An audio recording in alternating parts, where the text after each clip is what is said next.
Here's some of the stories trending this week at NASA. On June 10th, NASA's Terry Virts passed command of the International Space Station to Gennady Padalka of the Russian Federal Space Agency, marking the start of the Expedition 44 mission.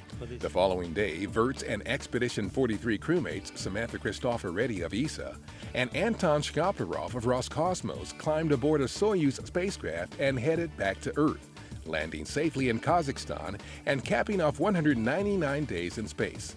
The remaining members of Expedition 44, including NASA's Kjell Lindgren, are targeted for launch in late July. NASA's chief scientist Ellen Stofan discussed newly released high-definition climate assessment data during the Climate Services for Resilient Development event hosted by the White House.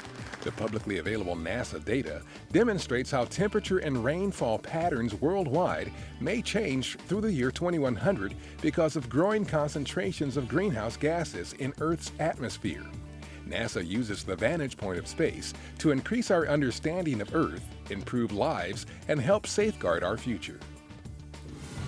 On June 8th, NASA's Low-Density Supersonic Decelerator completed its second flight test in Hawaii.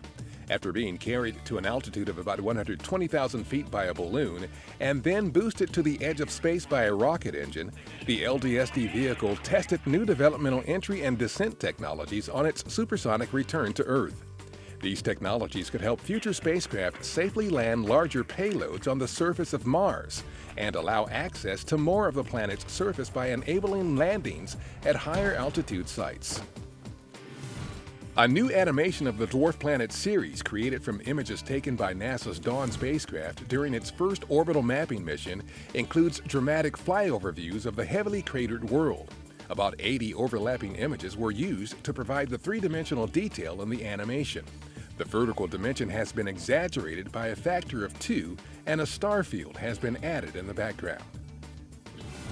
The 175-ton bridge crane inside the Vehicle Assembly Building at Kennedy Space Center was lifted back to its original position after being upgraded to support the lifting needs for future exploration vehicles on the journey to Mars, including NASA's Space Launch System rocket and Orion spacecraft. The heavy lift crane was used in the past to help stack the rocket for the Apollo 11 mission to the Moon and to position space shuttles for loading onto the mobile launcher platform. Astronauts report it feels good. T-minus 25 seconds. NASA commentator John W. Jack King, the voice of launch control for virtually every human mission from Gemini 4 to Apollo 15, died on June 11th. His July 16, 1969 commentary of the Apollo 11 launch was among its most memorable as millions around the world watched the liftoff of the historic mission. Liftoff. We have a liftoff. 32 minutes past the hour. Liftoff on Apollo 11. King was 84 years old. And that's what's up this week at NASA. For more on these and other stories, follow us on social media and visit www.nasa.gov/twan.